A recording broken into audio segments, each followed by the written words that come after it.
حضرات محترم، خطبہ مسنونہ کے بعد میں نے جس آیت مقدسہ کی تلاوت کی ہے اس کا سیدھا اور سادہ ترجمہ یہ ہے کہ تم میں سے کوئی ایسا شخص نہیں ہے کہ جس کا گزر پل صراط سے نہ ہوگا، وَإِنَّ مِنْكُمْ إِلَّا وَارِدُوهَا، کہ تم میں سے کوئی ایسا شخص نہیں ہے کہ جس کا گزر پل صراط سے نہ ہوگا۔ جب یہ آیت مبارکہ حضور اکرم صلی اللہ علیہ وسلم پر نازل ہوئی تو حضور اکرم صلی اللہ علیہ وسلم پر ایک خوف طاری ہو گیا، ایک رنج طاری ہو گیا، آپ غمگین ہو گئے، آپ اتنے روئے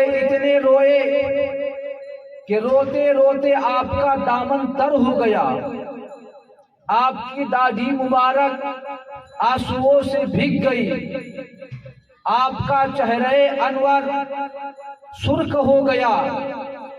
اسی اثنا میں، اسی عالم میں آپ اٹھے اور جبل طلا مدینہ کے قریب ایک پہاڑی ہے، اس پہاڑی میں آپ تشریف لے گئے، وہاں پر ایک غار ہے، آپ اس غار میں داخل ہو گئے، اپنا سر سجدے میں رکھ دیا اور رب کو منا رہے ہیں، رو رو کر گر گرا کر بخشش کی دعا فرما رہے ہیں کہ اے اللہ میری گناہگار امت کو بخش دینا، اے اللہ میری امت کو تو معاف فرما دے، اے اللہ میری امت پر رحم فرما، اے اللہ میری امت پر کرم فرما۔ ادھر دیکھا کہ حضور اکرم صلی اللہ علیہ وسلم کہیں نظر نہیں آ رہے ہیں، صحابہ پریشان ہو گئے، وہ صحابہ کہ جن کو دیکھے بغیر چین نہیں ملتا تھا، دل کو قرار نہیں ملتا تھا، انہیں سکون نہیں ملتا تھا، وہ بڑے بے چین ہو گئے، بے قرار ہو گئے، ایسا لگتا تھا کہ جیسے مدینے کا سورج ڈوب گیا ہے، ایسے لگتا تھا جیسے کہ مدینے کا چاند چھپ گیا ہے۔ وہ صحابہ جن کو دیکھے بغیر چین نہیں ملتا تھا وہ غمگین ہو گئے، پریشان ہو گئے کہ ہمارے آقا و مولا حضور تاجدار مدینہ صلی اللہ تعالی علیہ وسلم کہاں تشریف لے گئے، بتا کر بھی نہیں گئے۔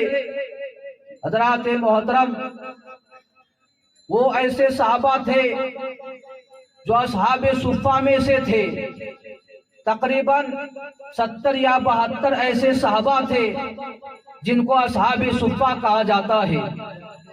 درویش صحابہ تھے، فقراء صحابہ تھے، حضور اکرم صلی اللہ علیہ وسلم کے روزے پر پڑے رہتے تھے۔ حضور اکرم صلی اللہ علیہ وسلم کے پاس جو صدقات اور خیرات کا مال آتا وہ ان صحابہ میں حضور تقسیم فرما دیا کرتے تھے۔ یعنی وہ ایسے صحابہ تھے کہ جن کے پاس نہ مکان تھا، نہ تجارت کے لیے کوئی سامان تھا، نہ ان کے ماں باپ تھے، نہ ان کی بیوی تھی، نہ ان کے بچے تھے۔ بتاؤ ایسے صحابہ حضور کے روزے پر رہا کرتے تھے، وہ صحابہ کتنے پریشان ہوں گے، وہ صحابہ کتنے پریشان ہوں گے کہ آج ہمارے آقا کہاں تشریف لے گئے، ہمیں بتا کر بھی نہیں گئے۔ انہی اصحاب صفہ میں سے حضرت ابو ہریرہ رضی اللہ تعالیٰ عنہ بھی ہے، حضرت ابو ہریرہ رضی اللہ تعالیٰ عنہ بھی ہے۔ آپ حضور اکرم صلی اللہ علیہ وسلم کی تلاش میں نکل پڑے، حضور کو ڈھونڈنے کے لیے نکل پڑے، ہر ایک سے پوچھتے ہیں کہ ہمارے آقا کہاں تشریف لے گئے، حضور کہاں تشریف لے گئے۔ حضرات محترم، حضرت ابو ہریرہ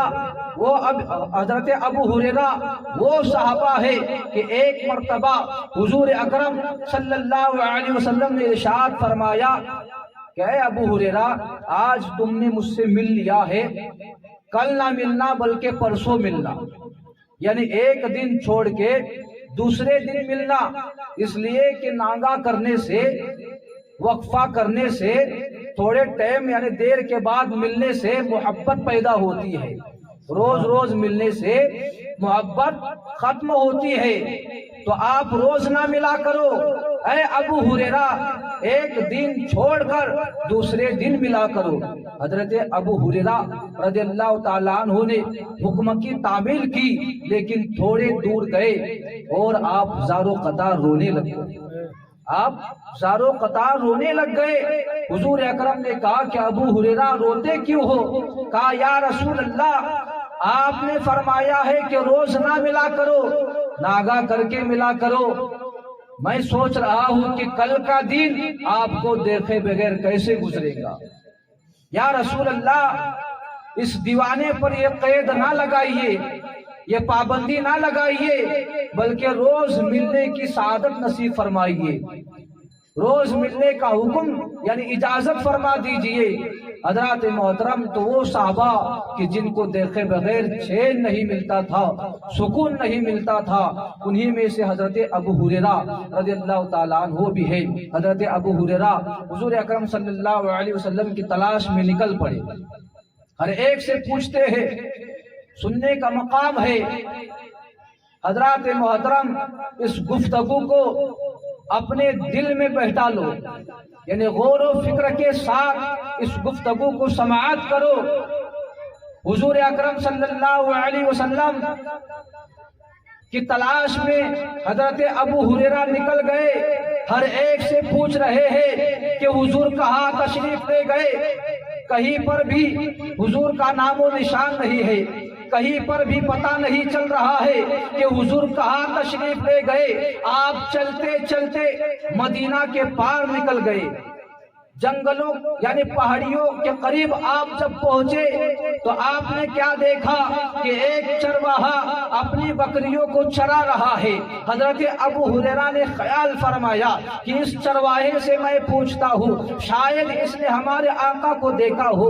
حضرت ابو ہریرہ اس کے قریب گئے اور پوچھتے ہیں کہ اے چرواہے، کیا تو نے ہمارے آقا و مولا حضور تاجدار مدینہ صلی اللہ علیہ وسلم کو ادھر ٹہلتے ہوئے یا ادھر جاتے ہوئے دیکھا ہے؟ تو اس چرواہے نے کہا کہ میں نہیں جانتا ہوں کہ تمہارا آقا کون ہے، میں نہیں جانتا ہوں کہ محمد رسول اللہ کون ہے۔ حضرات محترم حضرت ابو ہریرہ فرماتے ہیں، او چرواہے ٹھیک ہے تو انہیں نام سے نہیں جانتا ہے، تو اتنا تو بتا دے، کیا تو نے کسی خوبصورت چہرے والے کو ادھر جاتے ہوئے دیکھا ہے؟ کیا تو نے کالی کملے اوڑھے ہوئے شخص کو جاتے ہوئے دیکھا ہے؟ کیا تو نے بڑی بڑی یعنی زلف واللیلی رکھنے والے شخص کو ادھر جاتے ہوئے دیکھا ہے؟ کیا تو نے مہکتی ہوئی گلیوں کی خوشبو کو سونگا ہے؟ اس نے کہا کہ ہاں ہاں میں نے ایک نورانی چہرے والا شخص ادھر جاتے ہوئے دیکھا ہے، بلکہ دیکھا ہی نہیں ہے، میں اس غار کے قریب اپنی بکریوں کو لے کر جاتا ہوں تو وہ بکریاں غار کے قریب نہیں جاتی ہے،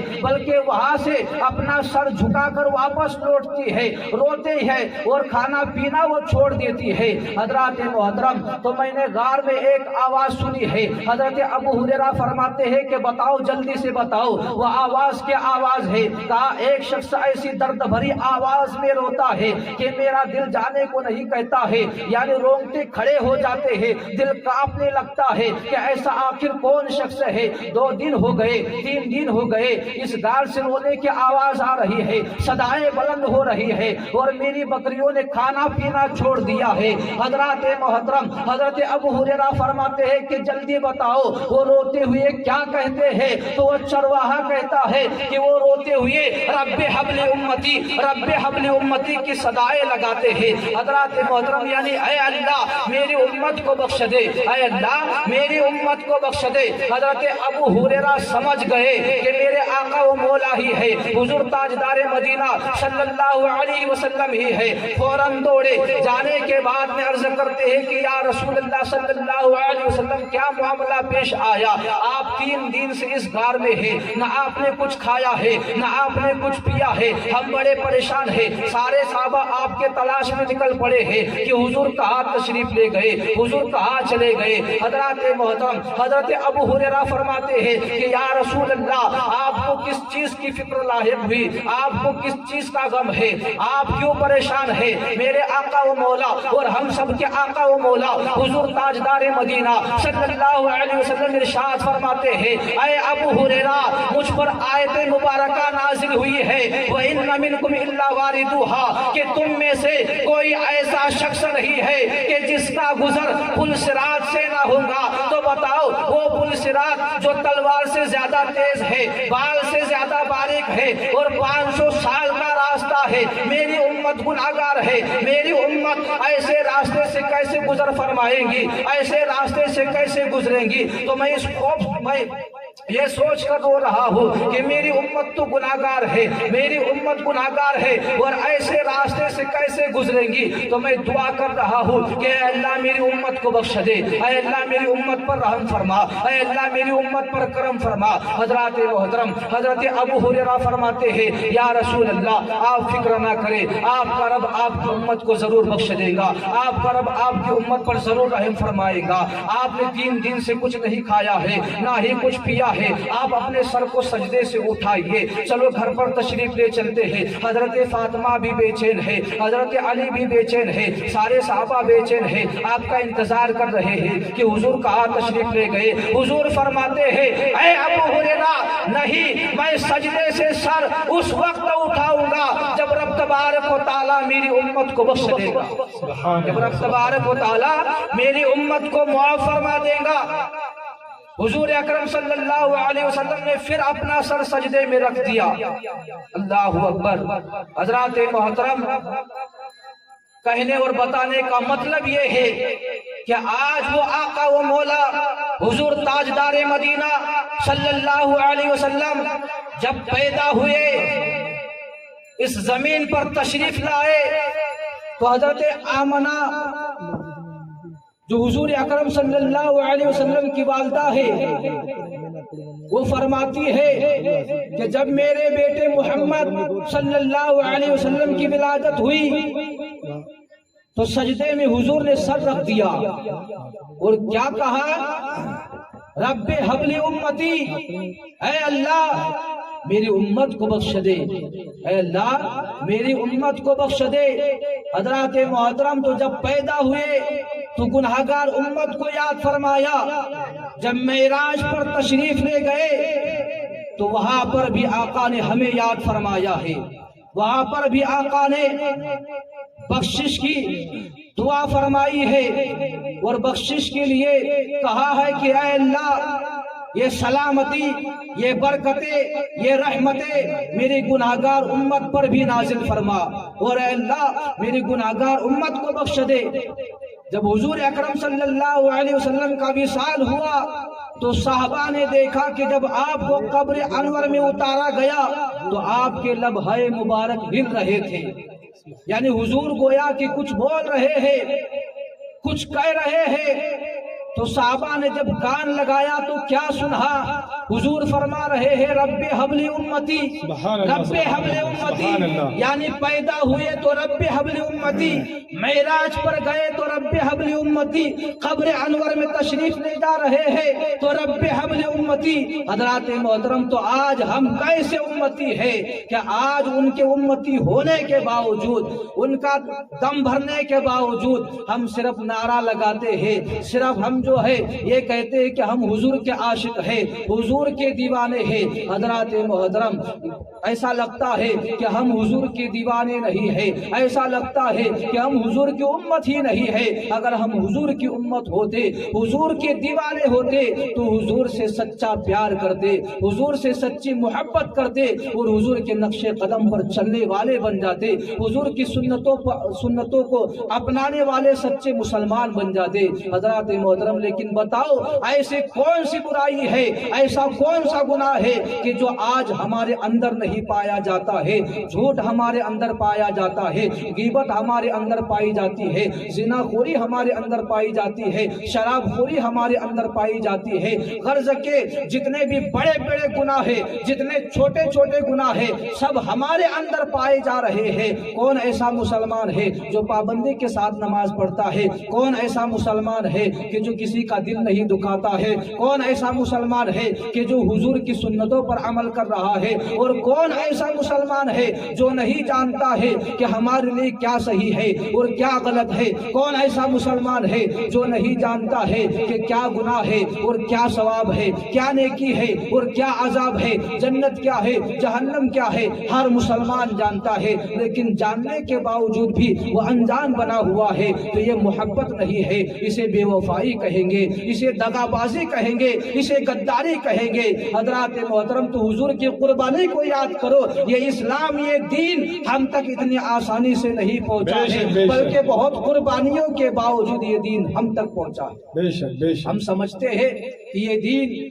ایسے ہی ہمیں لایا گیا، ایسے ہی عطا کر دیا گیا، تحفے کے طور پہ، نذرانے کے طور پہ ہاتھ میں رکھ دیا۔ نہیں میرے دوستو، کتنے صحابہ کے بچوں کو صحابہ نے قربان کیا ہے، کتنے صحابیہ نے جو ہے اپنے اولاد کو اپنے آنکھوں کے سامنے کٹایا ہے۔ خود حضور اکرم صلی اللہ علیہ وسلم نے اپنے پورے خاندان کو کرب و بلا کی تپتی ہوئی ریت میں قربان کر دیا ہے۔ تب جا کر یہ نماز ہمیں ملی ہے، تب جا کر یہ اسلام ہمیں ملا ہے، تب جا کر جو ہے ہمیں رہنے اور سہنے کا سلیقہ ملا ہے، کوئی ڈھنگ ملا ہے، تب جا کر ہم انسان بنے ہیں۔ حضرات محترم، تو دین اتنا آسان نہیں ہے، دین اتنا آسانی سے ہم تک نہیں پہنچا ہے، بلکہ یاد کرو وہ حضور کی قربانیاں جب حضور تبلیغ کے لیے نکلتے تھے تو کفار و مشرکین حضور اکرم صلی اللہ علیہ وسلم پر کوڑا اور کچرا ڈالتے تھے۔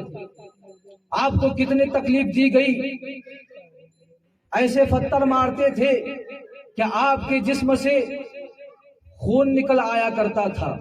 اللہ اکبر، کانٹے بچھا دیا کرتے تھے، یہاں تک کہ جب تکلیفیں دینے کے باوجود بھی انہوں نے دیکھا کہ حضور تبلیغ سے نہیں رک رہے ہیں، اپنا کام بند نہیں کر رہے ہیں، تو حضور کی جو سگی بیٹیاں تھی ان کی انہوں نے طلاق کرا دی، تاکہ ذہنی طور سے انہیں پریشان کیا جائے۔ جب ذہنی یعنی دماغی طور سے یہ پریشان ہو جائیں گے تو کچھ دنوں کے لیے تبلیغ بند کر دیں گے۔ پھر بھی حضور نے تبلیغ کو بند نہیں کیا ہے۔ اللہ اکبر، یاد کرو قربانیاں جب حضرت زینب جو حضور اکرم صلی اللہ علیہ وسلم کی بیٹی ہے، جب آپ سوار ہونے لگی، آپ حمل سے تھی، کافروں نے اتنا ستایا حضور کو کہ آپ کی بیٹی پر تیر چلا دیا۔ جیسے ہی تیر سینے میں لگا، آپ پتھر پر گری، آپ کا حمل ثابت ہو گیا، آپ کا حمل گر گیا۔ حضرات محترم، ہماری زبانیں یہاں پر خاموش ہو جاتی ہے کہ ایسی مقدس خاتون، ایسی مقدس خاتون کے بارے میں ہم کیا کہیں، شرم و حیا سے یہاں ہماری زبانیں رک جاتی ہے۔ لیکن کہنے اور بتانے کا مقصد یہ ہے کہ اس وقت اتنی تکلیف ہوئی تھی کہ حضرت زینب پوری زندگی بھر اپنے بستر سے نہ اٹھ سکی۔ حضرات محترم، ایسی تکالیفیں، ایسی مصیبتیں جو ہے حضور پر ڈالی گئی۔ حضرات محترم، ایسے غم حضور پر لائے گئے، پھر بھی حضور اکرم صلی اللہ علیہ وسلم ڈٹے رہے، تبلیغ کرتے رہے۔ ایسے قربانیوں کو یاد کرو۔ حضرات محترم، آج نوجوانوں نے حضور اکرم کے قربانیوں کو بھلا دیا ہے۔ آج اگر حضور کی یہ قربانیاں ہمیں یاد ہوتی تو خدا کی قسم نوجوان اپنے چہرے کو چکنا نہ کرتا، نوجوان اپنے چہروں سے سنت مصطفیٰ کو نہ ہٹاتا۔ حضرات محترم، نوجوان آج اپنے شادی بیاہ میں جو ہے ناچ گانا نہ کرواتا، ڈیجے اور ڈھول تاشے نہ بجواتا۔ حضرات محترم، جب بھی گناہ کا ارادہ ہو یا جب بھی تمہیں شیطان بہکائے تو حضور کی یہ قربانیاں یاد کر لیا کرو، حضور کی یہ مصیبتیں یاد کر لیا کرو کہ حضور اکرم صلی اللہ علیہ وسلم نے ہم لوگوں کے لیے کتنا کچھ کیا ہے اور ہم حضور کے لیے کیا کر رہے ہیں۔ حضرات محترم، اگر دنیا میں تمہیں کسی خاتون سے یا کسی چیز سے محبت ہو جاتی ہے تو جو اسے ناپسند ہے وہ تم ہرگز نہیں کرتے ہو، بلکہ اسے جو چیز پسند ہے وہ تم کرتے ہو۔ تو دنیاوی تعلق سے جب تمہیں اتنا خیال ہے کہ میرا محبوب ناراض ہو جائے گا، میرا محبوب روٹھ جائے گا، حضرات محترم، یہ تو ہمارے آقا و مولا حضور تاجدار مدینہ صلی اللہ علیہ وسلم ہے۔ ارے تمہیں دنیا کا اتنا خیال ہے، یہ تو دنیا تک ہی رہیں گے، لیکن آقا و مولا حضور تاجدار مدینہ صلی اللہ علیہ وسلم دنیا میں بھی ساتھ دے رہے ہیں اور آخرت میں بھی ساتھ دیں گے انشاءاللہ اللہ عز و جل حضرات محترم اگر صحیح العقیدہ سنی مسلمان ہے تو حضور اکرم صلی اللہ علیہ وسلم اس کے قبر میں بھی تشریف لائیں گے. حضرات محترم میزان پر بھی اس کی مدد فرمائیں گے, پل صراط پر بھی اس کی مدد فرمائیں گے. حضرات محترم تو حضور اکرم صلی اللہ علیہ وسلم سے سچی پکی عقیدت اور محبت رکھنے والے سچے پکے مسلمان بن جاؤ. حضرات محترم جب حضور اکرم صلی اللہ علیہ وسلم نے اپنا سر سجدے میں رکھ دیا, حضرت ابو ہریرہ واپس دوڑے ہوئے مدینہ میں تشریف لائے. آ کر کے صحابہ سے بتایا, صحابہ سے کہا کہ وہ صحابہ ہمارے آقا و مولا حضور تاجدار مدینہ صلی اللہ علیہ وسلم جبل طلع کی غار میں تشریف فرما ہے. آپ 3 دن سے وہاں پر ہے, نہ آپ نے کچھ کھایا ہے نہ آپ نے کچھ پیا ہے. حضرت سلمان فارسی اہل بیت میں سے ہے.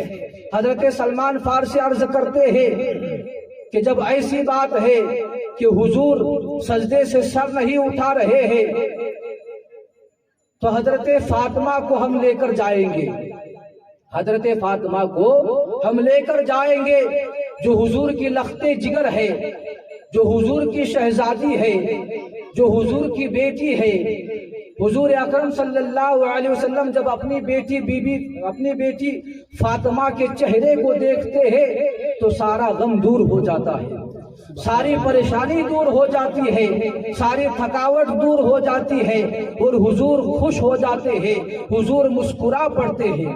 یہ کس نے کہا؟ حضرت سلمان فارسی نے.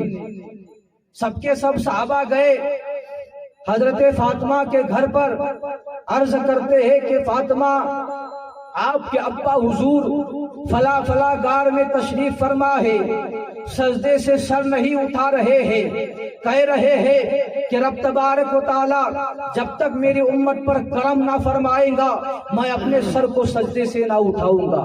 کہا تم چلو, کہا ٹھیک ہے. حضرت علی بھی ساتھ ہو لیے, حضرت فاطمہ آگے آگے چل رہی ہے, تمام صحابہ پیچھے پیچھے چل رہے ہیں. جب غار پر پہنچے کہا کہ ابا حضور کیا بات لاحق ہوئی, آپ کو کیا غم ہوا, آپ کیوں پریشان ہے, آپ سجدے سے سر کیوں نہیں اٹھاتے, کیا بات ہے, ذرا اپنی بیٹی کو بھی بتائیے. حضور فرماتے ہیں کہ میری بیٹی مجھ پر آیت مبارکہ نازل ہوئی ہے وَإِنَّ مِنْكُمْ إِلَّا وَارِدُوهَا, کہ تم میں سے کوئی ایسا نہیں ہے کہ جس کا گزر پل صراط سے نہ ہوگا. تو میں اس کی حقیقتوں سے واقف ہوں, جانتا ہوں, اور اے بیٹی تو بھی پل صراط کی حقیقتوں سے واقف ہے, تو بھی پل صراط کے راستے کو بہتر جانتی ہے. بتا کیا میری گناہگار امت ایسے راستے کو طے کر پائیں گی, ایسے راستے سے گزر پائیں گی؟ حضرت فاطمہ نے کہا کہ ابا حضور آپ غم نہ کرے, آپ فکر نہ کرے, رب تبارک و تعالی ضرور آپ کی امت پر کرم فرمائے گا. حضور فرماتے ہیں کہ رب تبارک و تعالی جب تک کرم نہ فرمائے گا میں اپنے سر کو سجدے سے نہ اٹھاؤں گا. حضرات محترم حضرت فاطمہ نے دیکھا کہ میرے ابا حضور اپنا سر سجدے سے نہیں اٹھا رہے ہیں تو حضرت فاطمہ الزہرا رضی اللہ تعالیٰ عنہ نے بھی اپنا سر سجدے میں رکھ دیا. سبحان اللہ, اپنا سر سجدے میں رکھ دیا. کہا ابا حضور جب تک آپ سجدے سے سر نہیں اٹھائیں گے فاطمہ بھی اپنا سر سجدے سے نہیں اٹھائیں گے. سبحان اللہ. حضرات محترم وہاں پر حضرت علی بھی موجود ہے. حضرت علی نے جب سنا تو حضرت علی نے بھی اپنا سر سجدے میں رکھ دیا. حضرت ابو بکر صدیق بھی وہاں موجود ہے. حضرت ابو بکر صدیق نے بھی اپنا سر سجدے میں رکھ دیا. امام حسن و حسین بھی وہاں موجود ہے. امام حسن و حسین نے بھی اپنا سر سجدے میں رکھ دیا. حضرت فاطمہ عرض کرتی ہے اے رب تبارک و تعالی میری ابا جان کی گناہگار عورتوں کو تجھے جتنا عذاب دینا ہے وہ بی بی فاطمہ کو دے دے۔ حضرت ابوبکر صدیق فرماتے ہیں اے اللہ حضور اکرم صلی اللہ علیہ وسلم کے امت کے بوڑھوں کو تجھے جتنا عذاب دینا ہے ابوبکر صدیق کو دے دے۔ امام حسن و حسین نے فرمایا کہ اے اللہ میرے نانا جان کی امت کے نوجوانوں کو تجھے جتنا عذاب دینا ہے، تجھے جتنی سزا دینا ہے وہ امام حسن و حسین کو دے دے، لیکن میرے نانا جان کی امت کی گناہگار امت کو بخش دے۔ حضرات محترم حضرت فاطمہ نے بھی دعا فرمائی، حضرت ابوبکر صدیق نے بھی دعا فرمائی، حضرت امام حسن و حسین نے بھی دعا فرمائی۔ جب دیکھا کہ تمام صحابہ نے، تمام اہل بیت نے جو ہے اپنا سر سجدے میں رکھ دیا ہے، تو حضرت جبرائیل امین وہی لے کر نازل ہوئے، آیت مبارکہ لے کر نازل ہوئے۔ ارشاد فرماتے ہیں اے حضور اکرم صلی اللہ علیہ وسلم آپ کے رب نے آپ کو سلام بھیجا ہے۔ یا رسول اللہ آپ کے رب نے آپ کو سلام بھیجا ہے۔ کہا سلام کے بعد کیا کہا ہے؟ اللہ فرما رہا ہے اے محبوب صلی اللہ علیہ وسلم آپ جس طرح چاہیں گے آپ کی امت کو بخش دیا جائے گا، آپ چاہیں گے آپ کی امت کو بخش دیا جائے گا۔ گویا کہ آپ کی امت کو بخش دیا گیا۔ جب یہ آیت مبارکہ نازل ہوئی، جب یہ احکام حضرت جبرائیل امین لے کر آئے، تب جا کر کے حضور اکرم صلی اللہ علیہ وسلم نے اور خاندان اہل بیت نے اپنا سر سجدے سے اٹھایا۔ حضرات محترم 3 دن تک حضور نے سجدہ کیا، کس کے لیے؟ ہم گناہگار امت کے لیے۔ اور آج ہم کیسے امتی ہے کہ 2 منٹ سجدہ نہیں کرتے؟ آج ہم کیسے امتی ہے کہ 5 منٹ وقت نکال کر ایک وقت کی نماز بھی نہیں ادا کرتے؟ حضرات محترم اگر حضور کی یہ قربانیاں ہمیں یاد ہوتی اور حضور کی ان قربانیوں کا ہمیں ذرا سا بھی احساس ہوتا تو ہم ضرور بضرور جتنا ہم سے عمل ہوتا اتنا ضرور کرتے۔ حضرات محترم تو حضور کے قربانیوں کو یاد کرو اور حضور اکرم صلی اللہ علیہ وسلم کے دیوانے بن جاؤ۔ حضور اکرم صلی اللہ علیہ وسلم کی سنتوں پر عمل کرنے والے سچے پکے عاشق اور سچے پکے دیوانے بن جاؤ۔ آج دیکھو کہ کوئی ہیرو کو اپنا آئیڈیل بنا رہا ہے، جس طرح سے ہیرو نے کٹنگ کی یعنی بال کٹوائے، اسی طرح سے آج کا نوجوان اپنے بال کٹوا رہا ہے۔ جس طرح اس نے پینٹ پہنی اس طرح سے وہ پینٹ پہن رہا ہے، پتہ ہی نہیں چلتا کہ کمر ہے کہ نہیں، پینٹ کہاں پہن رہا ہے۔ حضرات محترم یعنی شرم و حیا نوجوانوں کی مر چکی ہے، اور جس طرح وہ پیان کو پھاڑتے ہیں 3-4 جگہ پر، اس طرح پھٹے ہوئے پیان پہنتا ہے، یعنی اسے یہ بھی پتا نہیں ہے کہ سطر عورت دکھانا چاہیے کہ نہیں دکھانا چاہیے۔ حضرات محترم مرد کو گھٹنے دکھانا بھی حرام ہے، مرد کو گھٹنے دکھانا بھی حرام ہے، اور گھٹنے پر ہی پیان پھاڑ کے جو ہے گلی چوراہے میں گھومتے ہیں۔ اللہ اکبر۔ ارے ہمارے لیے تو حضور اکرم صلی اللہ علیہ وسلم کی ذات بہترین نمونے عمل ہے۔ لقد کان لکم فی رسول اللہ اسوۃ حسنہ، کہ رسول کائنات کی ذات تمہارے لیے بہترین نمونے عمل ہے۔ اگر عمل کرنا ہے تو حضور اکرم کی صلی اللہ علیہ وسلم کی زندگی پر عمل کرو۔ اگر کچھ چیزوں کو اپنے اندر پیدا کرنا چاہتے ہو تو حضور کی سنتوں کو پیدا کرو۔ حضرات محترم اس لیے کہ حضور سے بڑھ کر کوئی معلم ہو نہیں سکتا، حضور سے بڑھ کر کوئی استاد ہو نہیں سکتا۔ آپ چاہے کہیں بھی چلے جائے، کسی کے نقش قدم پر چلے، آپ کو سکون نہیں ملے گا جو ایک سنت پر عمل کرنے پر آپ کو ملے گا۔ حضرات محترم وقت بھی کافی میں نے لے لیا۔ اللہ تبارک و تعالیٰ کی بارگاہ میں دعا ہے کہ کہنے اور سننے سے زیادہ ہمیں ان تمام چیزوں پر عمل کرنے کی توفیق و رفیق عطا فرمائے۔ آمین۔